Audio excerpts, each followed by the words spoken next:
Afe yenye breda nsam ne nchiremu no memfa ensomo na Supreme Court ne dey bonom ekwa setena ne nyina ya battle achievement be ho ase ya katamanso amanyokomu mpanimfo tabiri asem no e de kwadan wodom na de ba ko na wodom etwe ho da bre ne se ye be ni TV so magana fo nya bi ahwe wo ma wa ma hodo so benya bi ahwe na ho nsem aye bibie wo ho de nei wabra Supreme Court ekwa setena no wodom wagye atuma wo kire se ebre no so se wo bu asem no se yi a obebie mate ho ene TV ahodo so Ghana fo bi ni wonum ewa ma hodo so nyina no ebetumi anya bi ahwe se bi obehu sede ensem no ene nkomo no ebesi akowie.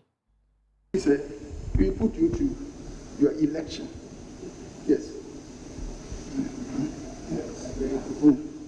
So from Davis.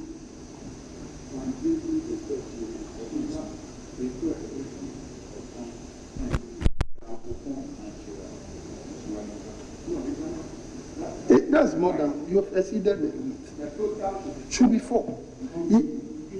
Yes. Before there is a motion for live transmission as well. We believe that that should perhaps take. I'm sorry, I'm a little bit confused. You have already done the motion for.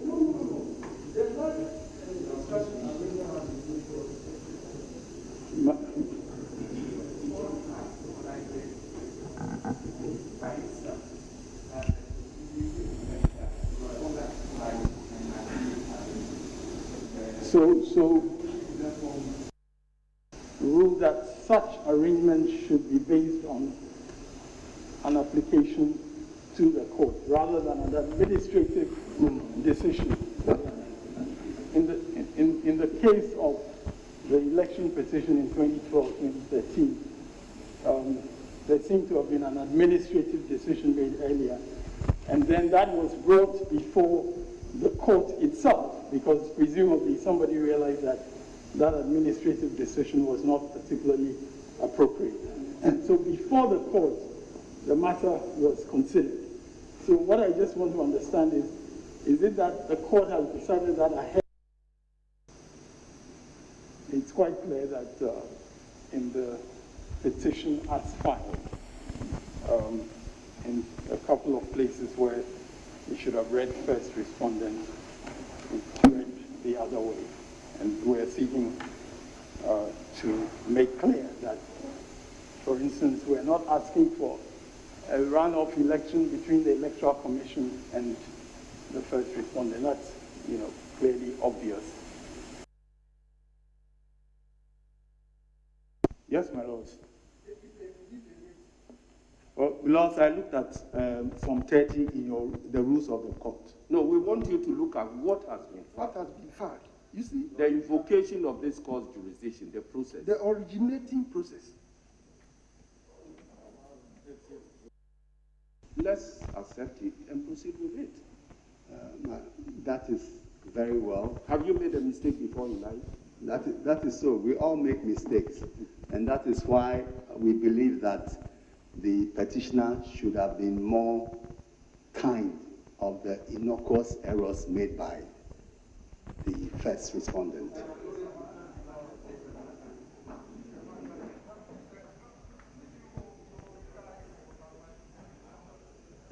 No, please, no.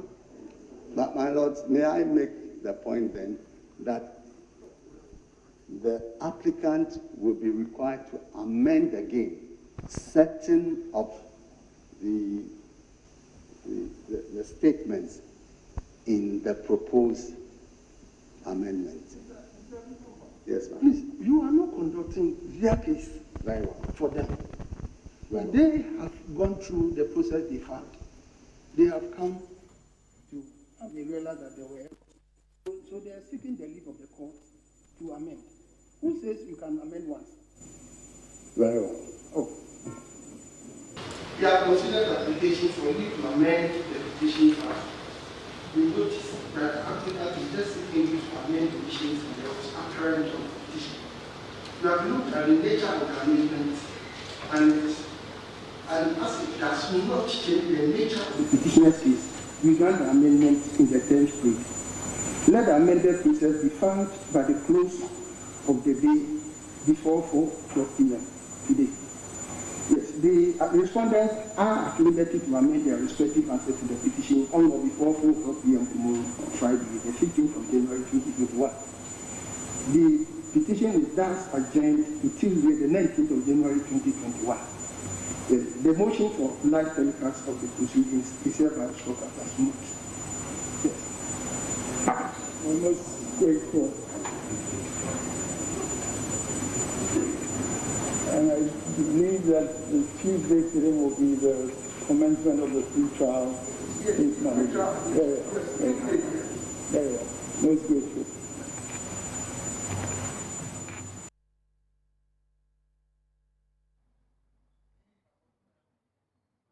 na just said your course so it was Supreme Court bi eno no dai a wo free asenie no ase no abeto dwa sanso ene ne mampanyi dada John Dramani Mahama satra no so pese woye won krata semu no so mpanimfo ama no kwan se wonye free na nkwapem kina de na wotimi ate ne nsa afri ehwo no waye sa ensatra ye no na ye konsem foforo emu a na amrahye bedwane ye ogina mo manfo ye wo afutu yo ni monyamfo Alexander Fanyo Markins opanyini ne de afutuo akọ ama empanimfo aga na mampanyi bebubo wonu mudin se wanya aswafo ne aswafo abedi akire wosie ne obehwe bebo obi se wanya aswafo na bebo abedi akire bewi ase no na se aswafo no hu ne se abedi akire na djuma ho nse de hia se wosi buo ne ani de asapata no won fama won ho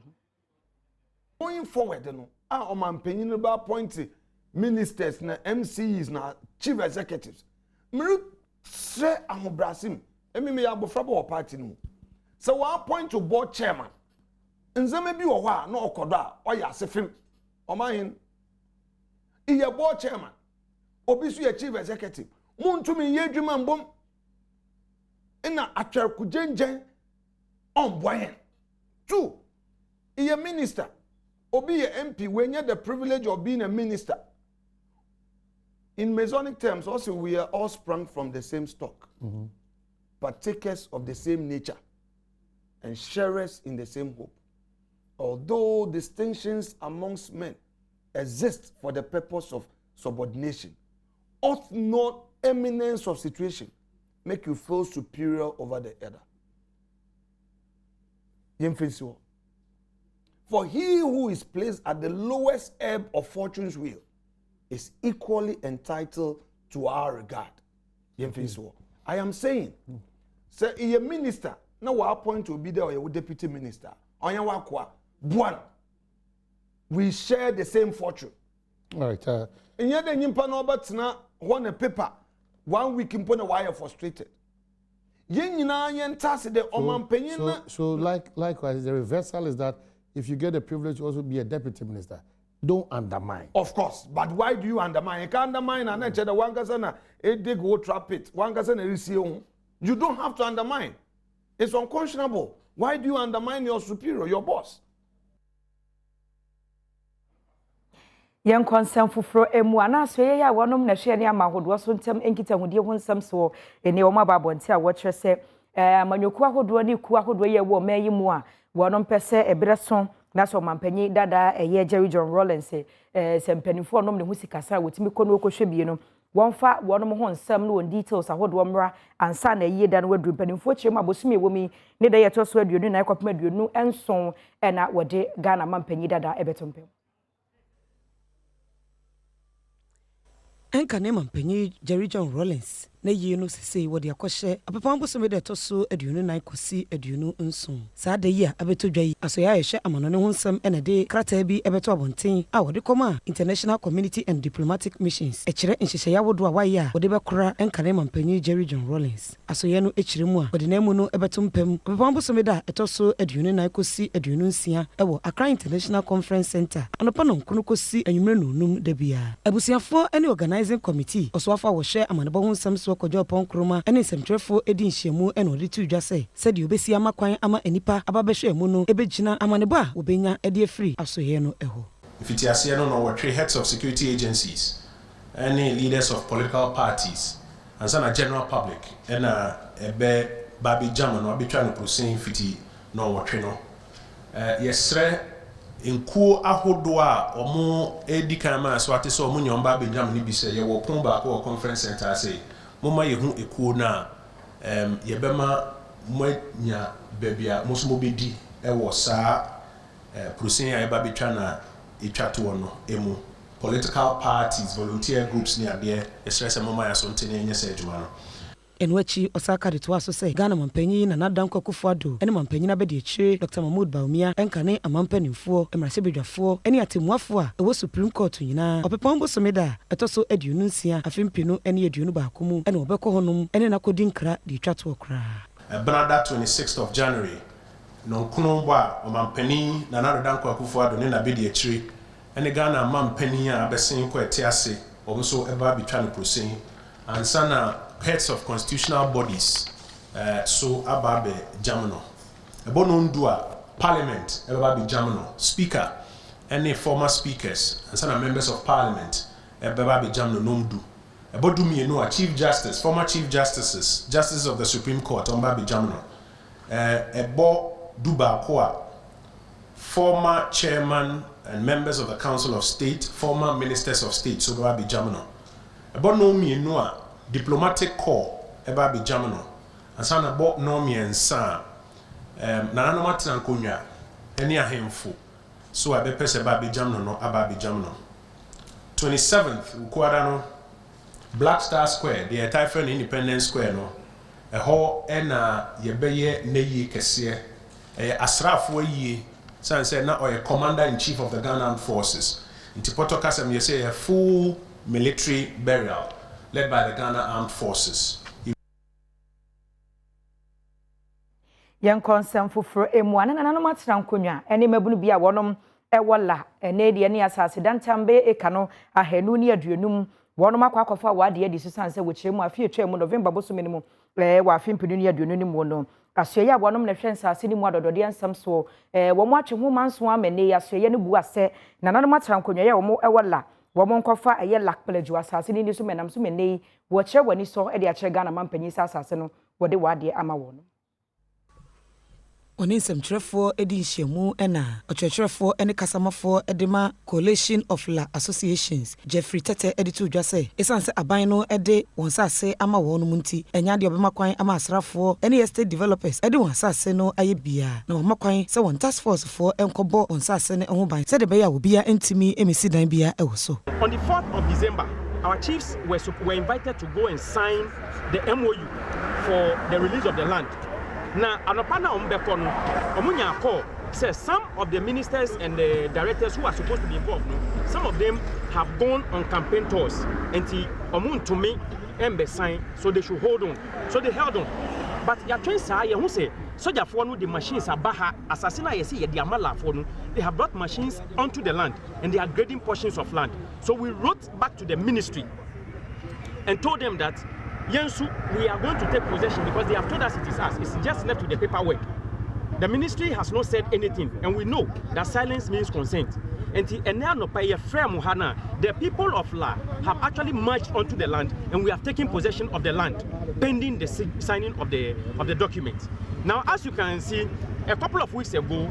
the youth of La actually held a press conference and thanked the president. That was just a week after the release. So we thank the president. Today, we have come again with our thank you banners to thank him and to prove to the whole world that it is true. The president said he has released the land to the La people. Nobody, we have taken the land.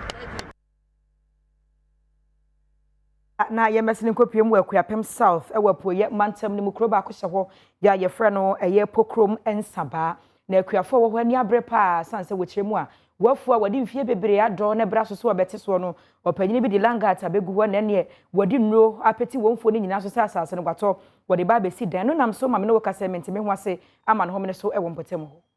for ha eye pokrom nsaba no wa Kuapem South mansini mu na bepiem wa ha wo manfo wa ha kua no mo ye e fa ne sa brobe mankani bode ne banche no mo ne ade a na wo mo da sore ya estate developer bi e friend say pokua sa akode enei waje o masase a ya wo mo do eso didi no mo ne ade se wo beje na wo de abesisi adan anam so ema waboa mo mo de wuduro egu wo mo mfudie se fa na brobe banche eno mo ne mankan a ya isisi nsase no so nyina no wo de wuduro egu ni nyina so enam so Adom Kasee ama ne boni kwasi azo mepiem ha me ne akuafo ne bebedi nkomo ye behwe se aban krache pani e benya ne na kasa na mpanifo a wo se fata e wo saa asem mu no ye ne obunso edi nkomo ye ha nyina say ye asase ye ye su adwuma obi a ye su adwuma over 20 years ebinum ye busuafo ba ye su adwuma mmiri biduin ebusuan na ton ma won a o mai pepes nyina won meka say me wasase wa ha pepa wo ho recently ya ye ha na ehu say wo mo de billboard abesia say obi wa wade wo so bi o ma 1 week obi amfa ye free number bi to say ye free ye free number na obi anu o pick line no for ye ho na mo de excavator besi so bedwuru abrebe wo so nyina ha adwuma ye ne abrebe bedwuru ni nyina gui e ko kan ya won ye yasam ketwa the next time on buy na film the langas on don be gu kromia over langas be 25 on be tena ha be 2 weeks and on the boss structure bi wo so on the be on parking house ama ye efumufo ye say be efum ntumi mba school bi wa ha mo friend ntumi mba school because of langas ninti ye ti ya ye banchi a wo so over 4 acres banchi on ma be twa banchi ni nyina gu acha say e wo ma oje oduana chefem last 2 weeks in kwa abreba ye ngaye e wo so abreba over be 50,000 plant on the grammars abe spray abreba ni nyina aba kokora ye nganya no ye hu ba bia ye fa ye ho mfa because won abu school ye ma ba be ko school ye nga anya adwuma ne ye ma so anya bia nko school ye be da ne nga hwe motra ga se nkurasefo ye fa ye ma nko school enso anya ye nti ya pa mo chaw ma da woroma se ma ba mu bedi ya mo mo ya ye ne ye so ye ntumi hwe ye ma ene ye nga abusua ye da ma se mami bai wa ko fa langa de be gu asati so ye wo school bo ofre no kwatoa mo fre nya kwankra no nga ba school afi yaba na langa de funu tata yen langa de funu tata yen ye be fuon abriba ye dua kura pemsa fun san adwuma ye titiro ye timi hwe ye nyire ene ye ma ye abribefu abibai di machine bedru ye bai ma wa bedru obai wa bedru tete start oja won afa so ne se wo ba wadi aduru aye gramazo ana efa abriba no so banchi a waso no unga be twa banchi ni nyina guma warebo profile si dan waso mapa mo chaw how young yentimu yeniskanti wasi sien Adom Kasee ama ne bofo kwasi azo ene aban krache pani a wono wo Ekwapem South mensin no emu no nyamfo Frank Edu etwetwe nkomo wo kire mu se mensin no ebo ne homodin bia se ne be ya asomdwe mapa betimi aba pokrom na in fact me ameti hey me kra no company no edema afra say ma prevent say ma omunko say farmers no eniama no ntino enna me ne mo ka say kra mo hwe Ghana weba wa tro wa company ni aye niama poto akotro niama about me but the true story of this whole thing no eneni dia ene ye na no ye hu wo bukrom no say farmers aye adwuma me mankasa metiwe me yekuafo enti minim how afuo yete. It takes 13 months for pineapples to be ready. Na say, what the one day, now the chemical, ekogu, adia ye diso. Wako say ni na. Dia me pese mekane say, enya asema yebe jemu. Because yebe jemu, ye wo mra wo Ghana ha. Na Ghana mra no, uye den, ubetumi akọ na wakeka nsema ese ukaka na. Ubet me amete here as a person. You can even tarnish my image. And yes, Nemum baby amrano, say edano, a one. Young consent for emu na adisuafo ne wono mu a wo be suku University of Ghana na woda Commonwealth Hall na wawie suku krono enei wo mo se wone empanimfo a wo mo University of Ghana chese wo mu sia paipa ne nyina ene se ubowura Commonwealth Hall hono mu a adisuafo ne na yemu oden nam so kwa mo akeka wonsase yanka wo bo homode nanka wetimi asi Commonwealth hall no annex tabi adisuafo ho betumi ahan wo mo nenso wasi school mpanimfo no pema wonom ekwan wasi wabo homode akofa contractors kura ba site anko ofiri adwuma ase nenso mpanimfo akọhye wonom se wonya ya ho nsem ye di ache yenua ba se wa prempe wo honom a ye bo apini ne na di sansem enkomo se wa ma ha anacho aba mejo so wona ojina Commonwealth Hall sabre akosi sen ye betu ahanomo no na students no omo da ho no ene afi omo da ho da mpanyimfo na ewom no omo nyina apie aba school no abonten school no echi na ehonom no ukoduru honom a machines gugu asase ne so a enkofo bi kra edu asase ne so omo twetwa nnua enti ebisa omo se ede na ekoso na ede enti na ama omo nyina etimi aboa omo hu chenku a omujina fa kwa omo kasa na ɔmo kyerɛ mu sɛ mfie bebree ni ɛbɛboro mfie nson akyiri ni ɛna ɔmo de ato school management no anim sɛ ɔmo pɛ sɛ ɔmo hall no Commonwealth hall no ɔmo si annex ka ho esan sɛ students no ɛba school ɔmo ho kyerɛ ɔmo paa ɛna afei nso sɛ ɔmo hwɛ de aban ɛde free SHS aba ama sɛ wɔn a nanka kane no free SHS sika nti wɔntumi nkɔ school sɛ ɔmo nyinaa tumi kɔ ne science ama university ba ne nipa na dɔɔso nti ɛka management ɛnte aseɛ ma ɔmo na ɔmo ankasa ɛmfa ɔmo sika ɛnsi annex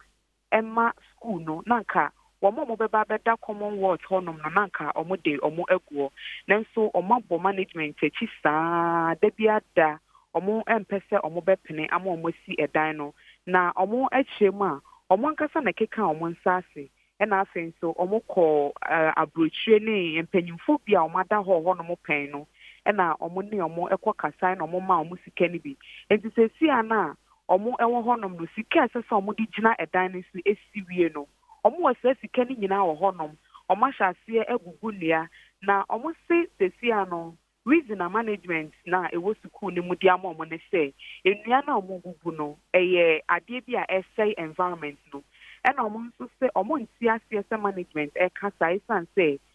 sukuu no yɛ n'adwene sɛ ɔpɛ sɛ wɔsi bungalow ɛma lectures ni bi a ɔmo mfa ho ne baabi a dua bi si ɔmo bɛbu saa dua no nanso sɛ accommodation ho ayɛ den ɛwɔ sukuu hɔnom no na sɛ ɔmo pɛ sɛ ɔmo ma ɔmo anibere na ɔmo si dan na nti adan ɛna ɛsɛ sɛ ɔmo ɛka kyerɛ ɔmo sɛ ɔmo ma ɔmo nsi nti ɛna ne yɛkɔduru hɔnom na ɔmo kyerɛ mu a hall master ɛne mpanyinfo bi a ɔmo di student na wɔda Commonwealth hɔnom n'anim no ɔmo ne management ɛwɔ meeting na nanka ɔmo hwɛ sɛ ntiaseɛ ɛbɛyɛ adwuma na ɔmo wie meeting no na yɛbɔ pini hall master ɔwɔ hɔnom na ɔno nso asɛm a ɔka kyerɛ ne sɛ school no ɛmaa no go ahead sɛ ɔne Adom Kaseɛ ɛnkasa ɛmfa nsɛm a ɛkɔ ne ho a ɔntumi nkasa nti ɔka asa no na ɛsɛ sɛ yɛtumi eduadua mu a ɛkɔ school no ɛsoro nti yɛbɔ mmɔden nso ɛkɔ school no public relations office ɛkɔtoo ɔpanyin a ɔda ɔyɛ PRO ɛwɔ school hɔnom yɛkɔtoo no wɔ ne office a yɛne ne si saa nsɛm yi ho nkonya na ɔno nso ɛka kyerɛ yɛ sɛ ɔntumi ɛmfa nto mframam na deɛ ɔbɛka ne sɛ Brofo kasa no de mai sɛ ɔmo kɔ convocation meeting enti ɛno no na kyerɛ sɛ asɛm bi a ɔmo kaeɛ no ɔntumi ɛmfa nto dwa sisei enti maame bisa no sɛ yɛnhwɛ ɔmo anim nkosi da bɛn ɛna ɔmo betumi afrɛ nsɛntwerɛfoɔ na ɔmo de ato ɔmo anim sɛ asukuufoɔ no aka sei ɔmo nso sei ɛna ɔmo aka no sɛ yɛnkyɛn ɛda ɔmo ɛpɛ sɛ yɛte biribi no ɔmo ɛbɛma yɛaso ate nti wobisa me ana kyerɛ sɛ deɛ ɛwɔ mu ɛno no yɛra se yɛnua ba sɛ waprɛmpɛ ne deɛ amanebɔ efiri University of Ghana bra yɛmfiri hɔ na yɛnkɔ bono mantam ne mu brekum West Mensin no emu na akuafo a wɔhɔnom yɛ a wɔnom eduatea wɔn ani abere pa sɛ korodɔm a wɔsrɛ sɛ mpanimfoɔ bɛyɛ a animanim yɛ wɔmfo wɔn nansi fam na nipa bɔnfo afia no bia no wɔtwa gya ɛto wɔnom mfu ahodoɔ mu no wɔkye wɔn a wɔntwe wɔn aso sɛ bɛyɛ afoforo ɛmfa wɔn ho ɛnyɛ saa ne bɔnefosɛm no emu kuafa wodua atea akyire mu a empempi no nipa bonfo ekɔ amanfo afuo mu ekɔhye no wabra wonya ho asotwe bia esenti sɛ bɛyɛ a yebetimi ama egya hyehye a ɛtɔ afuo mu ano abra senti ɔmo de to abaye nim sɛ abere bi a wɔbɛte sɛ afuo bi ahye no ɔhwehwɛ nipa bonfo a wɔhyɛ saa nsɛm yakyi na wontimi entwe na so wɔde sansɛm mu atu gya wabra asoyɛ a yɛhwɛ mfudie ho nsɛm so ɛyɛ nkyerɛkyerɛ bi ɛde ma akuafo ɛwɔ kwan a wɔbɛfa so abɔ wɔn fuo ho ɛho ban ho mampani kofoɔ bae no wɔma sojafoɔ ane fire volunteers no ɛyɛ adwuma bom wo afuo ma no wa soja efiri December kono ya braja ya ma obi an soja nti wo soja ne ya bɛtu afuo mu ha ne ya discipline ya do ba ne ya bɔ ka san ka ho bi kura ya ma kɔ remand ba nti dia ya sra aba ne sɛ anka efiri December ya braja no oni fire volunteers no ane soja ne police ni nan kamo ne enko duties ɛwɔ wiram ya chewo na wa soja anase watu oja na nom secretary ye so mu an ye discipline enu achi akuafo yin so esa de to dwa se enobaye ne de wodua de ne nso aka akwan a aban no ebeye ne yie se de be a obetimi ede wonuoma afiri nkurase ene wafuo mu ede abekoro mu ababeton kwan a ye de amfudie kashu fa so ba no ukohu ya awre ho sise su abeto ekura no ye hu kwan kura fa so ekofa kashu na zonto kura de beba nhwiase a zonto hokɔ hospital a se we meka omobo a omonkɔhwɛ accident a ɛwɔ kwan a ye de ye cashew fa so free afuo ye de ba ye fie ye beton kwan ni nyina anye ukofa zonto na ahwie wagu doctor wo ho na o chekere nipa a omunsem abubu kwan ni nye nti sa abamfi so obeboa da yakwan ne de yesre na omanani mra ho ne krakra ena agriculture officer awa Brekum West mentioning Frederick Danso edito akuafo anim say aban ne beye na afamu de ne nso wonom so enje wafuo no ho ban se de beye a ebetimi abo afuo no ho ban afri eja hyehye no eho de na meye hu se cashew ni dua ne ton ohaw kakra wo consider wo enti yesusu ye factory ye ho so say Department of Food and Agric Brekum West amedano enya aban emo a efe de GOG ene mark Canada aban ebe so yasene yeso ye factory ho so ye be kakuafo abom ne afre other stakeholders omo to cashew ene omo de cashew eye omunyuma edane ani ne aba be hia ne afa kwampa saa ohaw ye wo cashew ne to ne ton no mu no ene ne dua no ye be so ano na akuafo ho ato omo na omo to cashew no so ede akoye bibi fufuro no omo so ento emmo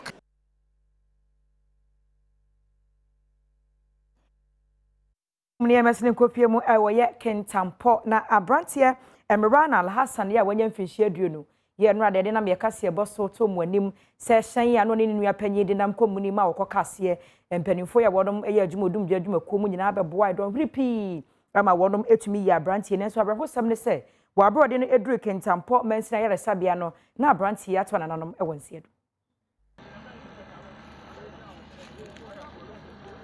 wonu asem ni si ye bie no wo ho ekirimu a sa trailer driver yi oye na adwen se enkwanhia na ebisi no otwe ne ho firi ho ne senti omo trailer fofora no nso aso ano kesepa ekwan se be ya obetimi abetwam na watimi akọ baabi a wokọ enso esanse ekwan no enyinti ehyan yi ema ne firi kwan no so a okoto amena kase no emu afi wasa kire mu se na nipa wotwi abobo ya bi nso afa passenger fo etimu a odi trailer no anim na ompese wode ne kai no ebebo abobo ya no nti ni nyina ka ho ene ma no ema na ya odi koto amena no emu donchire be sedu nsia ena ahobambo ene dum jajuma ekuo no a wo kentampo etumi edi yi wono mu a wakoto amana no emu oni Adom Kasee amane boni na na wiafia kenten etwetwe nkomo na sei eno de tuja kentampo de mutum ya kwanhia emfi mane nyeji yekọ na na dire aburu yeso akati ayede ko akwanhia no eduba bia na etosi ni pa amaye sanse nne esi no se nya aboafo bi beboa ya machines bi na nkai ense nkai be pim papa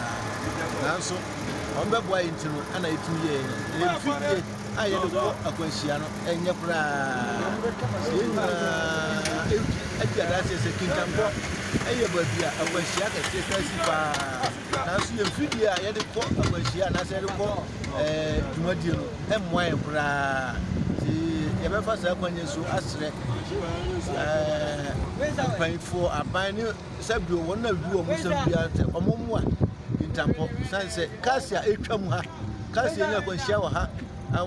aturenchima esi wo ha no edoso enwachi ena omanfo bi a waka kentampo garages ho a wonom eboaye emwotimi eyi wonom a ekoto amenanim ene Adom Kasee atwetwe nkomo editu dwa se ewo sese de ekwan no esiase no aban no etimi ebeye ho bibi edema wonom. Something that to we in medical system, it becomes something like it's a normal thing because the reason why it resulted this way, for him trapping at that place, the hours is too long.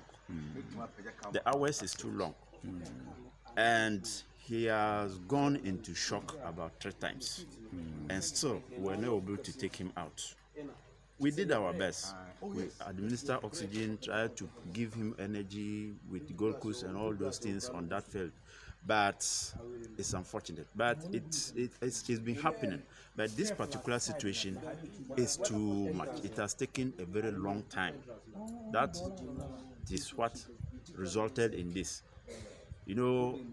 pain, a lot of pain can also cause something like this, and then loss of blood. You know, when he was removed, you can realize that both legs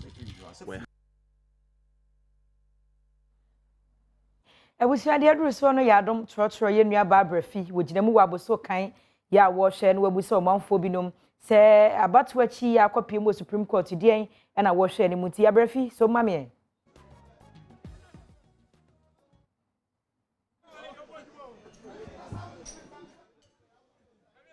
Yo, anachwa ba masomu na sese baby a megyina eya aboso kan baby a wonom eton spare parts. And asem beside de nam wane say Supreme Court petition mu nsensem ne ahyase ya wonom edi ho dwuma e wo Supreme Court. Ebedwafo atenase. Na nei ya ba hanom ane e ba baby sagana fo adwen kire say e de empo e na omo hwe ne mu kwan say e be pie mu e wo Supreme Court honom papa. What expectations say? Yo, your friend Asante Ojas Moto CEO. Na mesre yebeda Adom ana multimedia yebeda mwase. Adwuma sono a mo body boa o my Ghana. Mo ye Ghana #1 radio station yebeda mwase papa. Na yebesre say petition omampani John Dramani Mahama e de akodan court no. Yebesre empanifo no say nia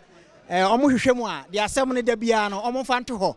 Na o my Ghana enya na asumdwe ye kura mu no eno na yen de ye hwehwe so ma no benya na asumdwe na yen yetimu ye adwuma no yenya asumdwe ye de ye adwuma ti ye besere mo pii ne da bia no o mo fanto no my Ghana enya na asumdwe ye da mo ase ye da ase won so de na wo hwa animu kan yo dodo na nim se frame kwesmart na bo so kan na so kakra mo kan se empanifo na nhwe onipa ho do emfa mu o man no ana asam na mo kan na mo hwe nipa ho do o mo nhwe o man no ho e do emfa mu o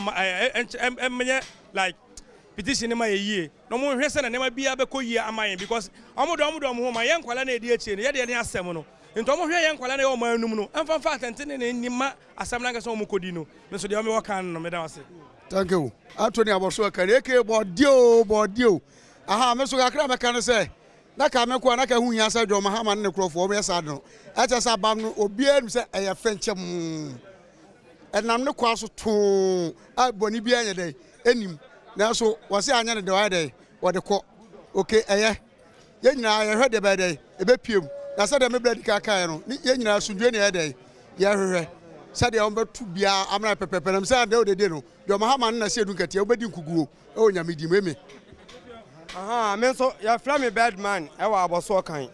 na me kan se e ade a na NDC en foran kata e won ya adwen se ne tie bia e wo se wodi nkunim entine nkunim dia no ehun se ankwa ma wo no akwan bia e tase wo faso a wo be prese wo ya bedi nkunim enu ntine wo pre gidigidi se wo de kokoto no na minim se onyame ene de omampani president Akufo-Addo asiso enti eye den a de onyame ahyehye no enipa entimi nzisane da na minim se atantene nzo be ebeji adwuma ama omampani Akufo-Addo asen atena so nyame nka ne ho no nhya ne na mamu papa na enkoso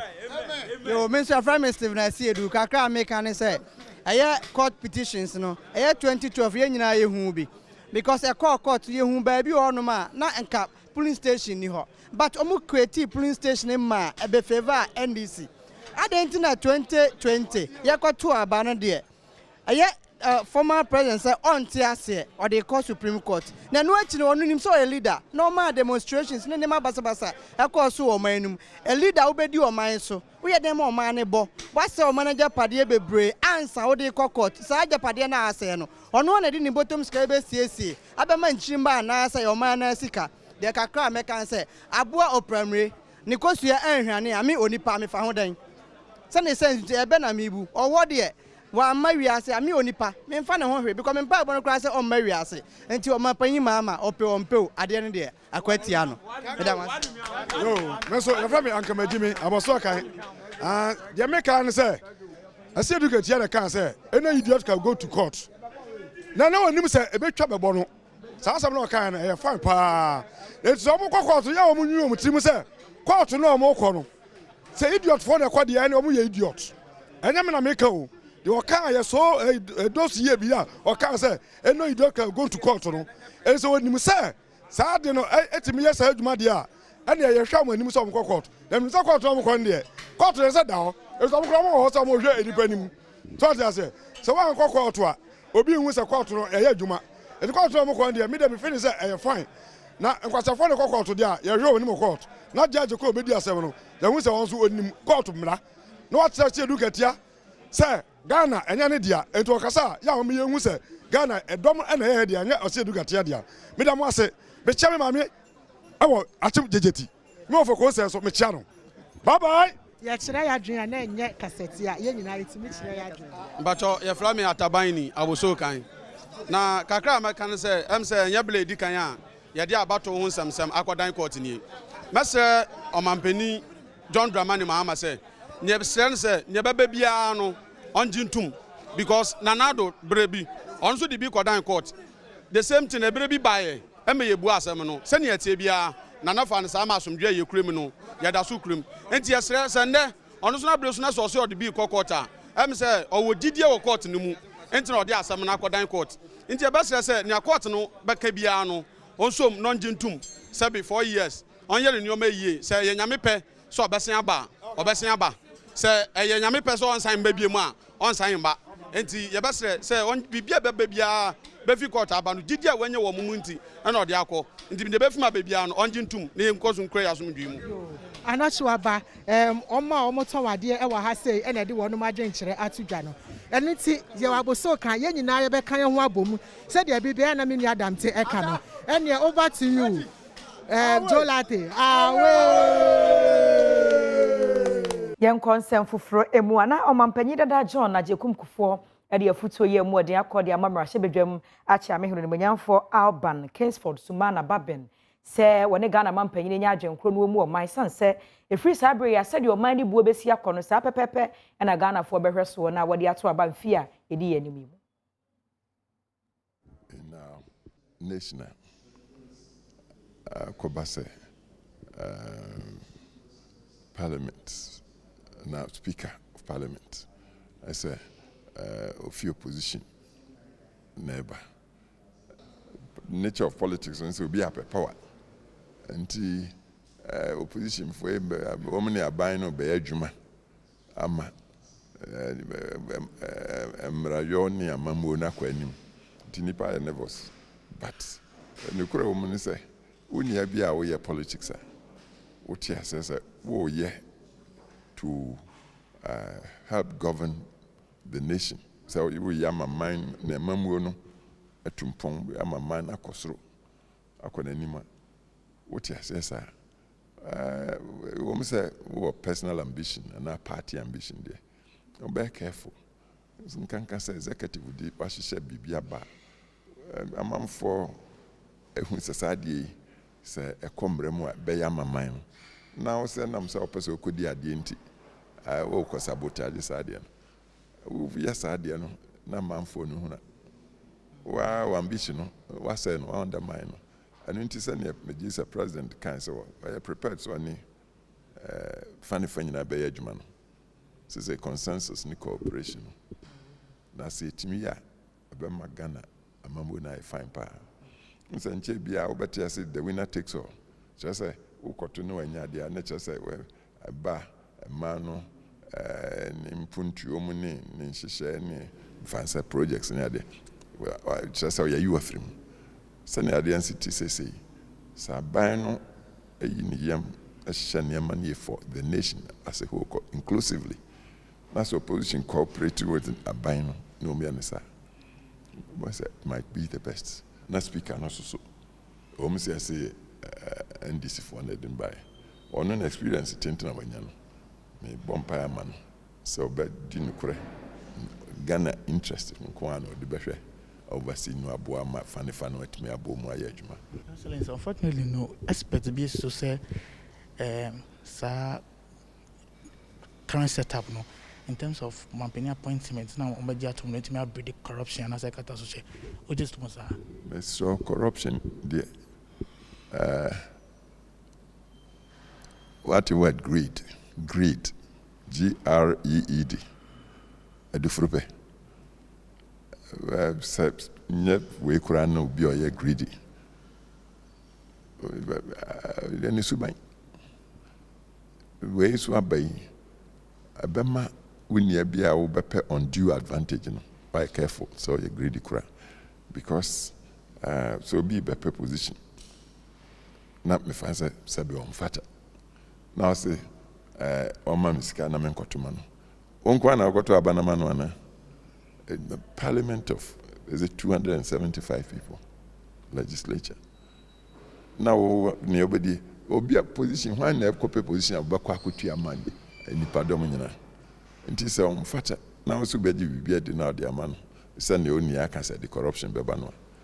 I'm telling you, Sabinu Sushemua.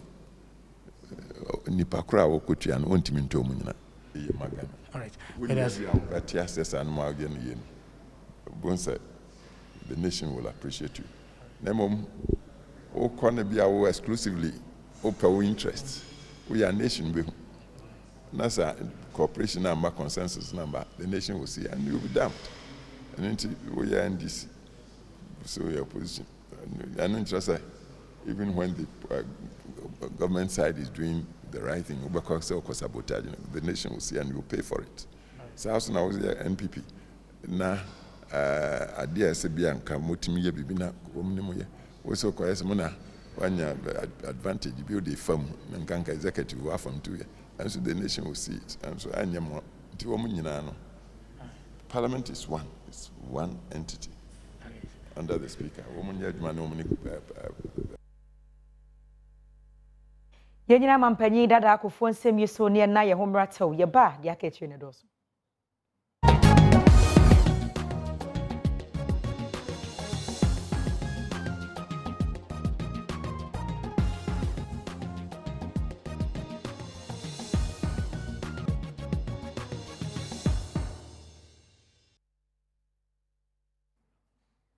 Yabesa mi ahwefo nyina kwaba ni Adom ase se mwatwen ye afei ye nto ansam ne so emfa emamo ne ekopie mu ewo Kwawu West no panyini ya wono na wodi ngumasua wonsam so anase wo hweso ewo Kwawu West eye Daniel Yebo a wo panyini e de futu akwa ma abatan nyina se beye bosumi nkruni ya ye ma adesuafo kwetena fie san covid wonsansam wo mu a wonam so chese watumi afa afuro sa abre no emu no empanimfo mo wo homoden se wode wo mu nyina besan ba bepie mu ewusua da hodo mu na watumi ato awonum engumasua eso sanse eno nkyese se bi abofra no na brabo ene ne tibia nyina abawie de to sudunum afempenu ne aduonum ena Ghana mampani ehye se amofra wokosuku nyina wonyan entene fie ne nyina ne se ne de boye ho ban every covid-19 yade no ehu ne nche bia ena amampanyini esane ne manfo di nkomo editu dwa se wo biebie school ai no ebehya ase opopombo someda eto sudunum afempenu ene aduonu ba akomo ne senti Adom Kasee ene municipal director a woda adesua no ewo Kwawu West mensinim Daniel Yebo a ekwatwetwe nkomo ehye se de wasi abo won ho a wo hwe kwan se esukufo ebetimi abesua de no de to Adom Kasee enim se sabo so menkuna emofra kwotena fie enema pii na asisi a ema ya pii no so ena anyinsen senti ode to awofo anim se emfa ho se emofra no anyinsen school die ehu hia ne senti wonfa wo no monsambre school bim se de be ya wobetimi abesua de eno achi osade to Adom Kasee amane boni akwasi dwamna anim se school ahodo na ewo ohawo te se enkonwa eni tebura ahodo a emofra betimi atena so a ebi eni ho na afin so school adan amofra no betena mu asua de nso wo hia pii na school ba ko a sa na yema wo hia bi pa eni boadu kurum basic school na assembly no ehwe kwan se obetimi asa won hawo no ano ede ama wonum se de be ya mofra betimi asua de that school ebu into one for one member school because ye nyina nam ne hu se mofra ni bi ho they are trading. We need them in school. Yes, even manyem because we have information even health directorates grants have made a presentation on that talking about the some school teenage related pregnancies. We need all of them. We have a policy that we call re-entry. In the akwala no call your konyem ye no ye no school. Pregnancy in itself no nyade a esrewo because it's an issue of life. The bia me can say bia na nipa no slip. Niema na ebi no ya ebi kura ye hu no. Esen ne a ebia obi akoya akofa nyinsen aba ne fie. We have people in the system that are always continuously engaging them and advising them. Back with the girl child coordinator, guidance and counseling coordinator. We have our field officers, second supervisors,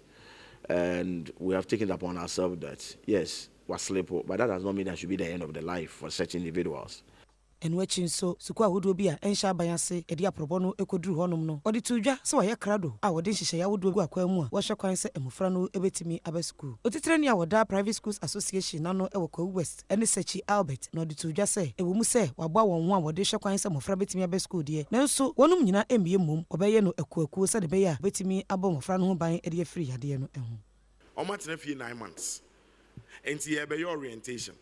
And yeah, teacher for no see and ye ben ho at the near money to two make sure say COVID-19 protocols. Now much ya GS for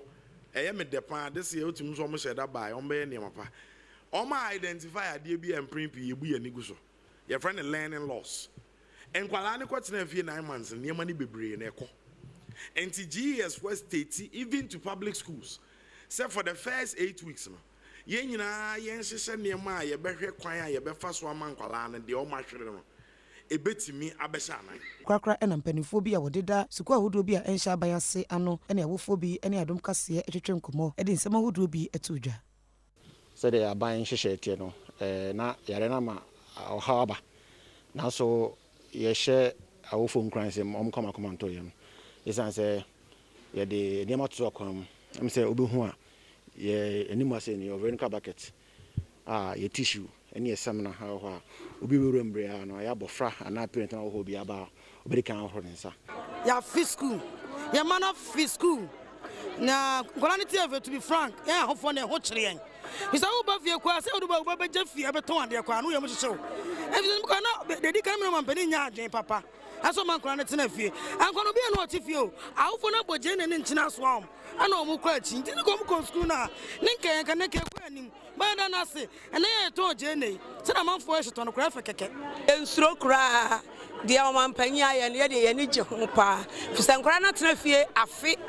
ebi abɔn ebi nim hu enti nhyehyɛeɛ a nanade aba no deɛ yɛde yɛne gye ho paa na matena fie akyɛ ebi koraa adesua no kɔ ɛfam enti yɛdeɛ yɛpɛ papapapa ɔma ɔkɔ a ɛmɛma mo yɛnsu mogya anom enti yɛdeɛ yɛmfiri ɛyɛ sukuu sɛm na yɛnkɔ sikasɛ mu sika deɛ hia na wotiri yɛ lotteries ya wo dia ne sɛ wobɛbɔ star 787 hash no na watwi bia no manfo binom edi sika kɛseɛ ɛne akyɛde ahodoɔ pii na watwi deɛ abrantie Caesar dokpi wono no wɔyɛ adwuma filling station wono na aduru no so wotiri yampa ne tiri yampa wɔfa ne phone ya wobɔ star 787 hash no watumi edi 20,000 Ghana cedi enka ne sika no 200 million Adom Kaseɛ to aso Nidi ene Caesar dokpi ena ene wadi Ghana sika empema duno every lotto adwumayeko a wodi won dwuma efa star 787 hash so na wadi sika ehye abrante yinsa ewo enkramantamu ni nsem bi oda na di ne se wono de ne nani na se obetimi enya se sika no nenso sabre yanyankopon aye na dom no watimi edi se sika no ewo lotto adwumayeko no hono wagidi ye pass na brabo asesa esan se wo ne dan bi a opese wo kosie na ode hye na busuafo animonyam Madali star 787. Oh, my phone so. Now my sending me mobile money account. Now oko 15 CD. Now anajo 9 o'clock. Now my friend say my winning. My confused. But minjindi first minjindi up to nagra minjindi. Me back hands and me GD say I am passing my D. Master T project B1. Mekrom be me yadwuma o pokwase interchange me full attendant so me was assessor bi wo ye krom so me person me start ade bi within ending of this year na manya 3 bedroom self contained omu company no boa amount for bebre obi kra o Jesus kan kra o ye ade papa wo bibi obi wo kra oniska but ade we ma nipa bebre nyaska na ebeye omo ade no mo boss star 787 hash no na omo so omo bebre be change Richard Akotobanfo were head of customer experience ene Adom Kaseɛ etwetwe sa lotto yi hu nkomo yi ensem bi oda ne di ne se memne da edi Ghana for enemu sika twitwi di a esom Ghana sika opepe baako ene atwie ene ode ato so a obi biara ode ne ho behye star 787 hash emu na watwa bi afa ne mobile money wallet so no obetimi edi sika no memene da ebe yehwe sika 1,151,000 Ghana cedis me wanka mint na se ntwen even 5 seconds me fa me phone sisi a na ma dial star 787 hash na me sma bobi ebetima ya womre me sure say mu 2020 every the beginning of 2020 ban na mu amanfo dodo a omudi iska pimpimpi abusu aye nyina nsem yeso ne ensan na ye ho emra sisi ye ba ye be ko bi mai so nsem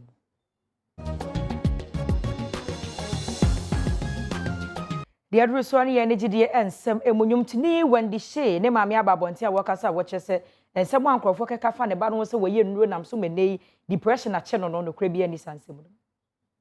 Ghana for who especially yan ye Ghana for na aya na menti ase aya na bro madwene ne menti ase so obi nim say wo ba any Wendy shape and so obetro bibi ayam hihia de bi no watage wo opese o make sure say asam na waka no wa ready anase wa hunu na ya na me bisa me ho say enti enkrofo na ya no omo yesa no aso say omo dwene ho hunu say Wendy she no odabusua mu Wendy she no obaba na wo na wo nso a wo ye niema bisa no se eye wo a anase eye wo ba enka wo beye ne sa empanimfo se anka wo dan a wo se kwan ne etene enye wo ba enye wo busua enye wo adofo nti utimi bo usiremu bosiremu kansem na wo de ayam hyehye abeto abusua so na wo de ayam hyehye ade aba abeto adofo so ene obi timi frame na asama o kan otimi hunu se na kuma dejam adan a ya se ya se Wendy she or drugs abusuafo anwumrei me ba ya masem tie na mde ebaaye mo amo chro mo amo ka mo pensensemu mo amo ka ne mu nim mo amo pe hype mo obi ka ete like abusuafo a meda mu nyina ase mo nyina mo wo mu a eye so ena mi jina na mde Premotobre Kasee am de som wene ya wode wie mede ne nyina esie beda hwefo ase wo mu jina camera chi ma me light wo mu hwe sound nyina da mu ase mata nso ne boaboa nsem ya no ma me a be jina ha mede esom wo hia me a ya frɛ me anoche wa basewa fire for fire idiot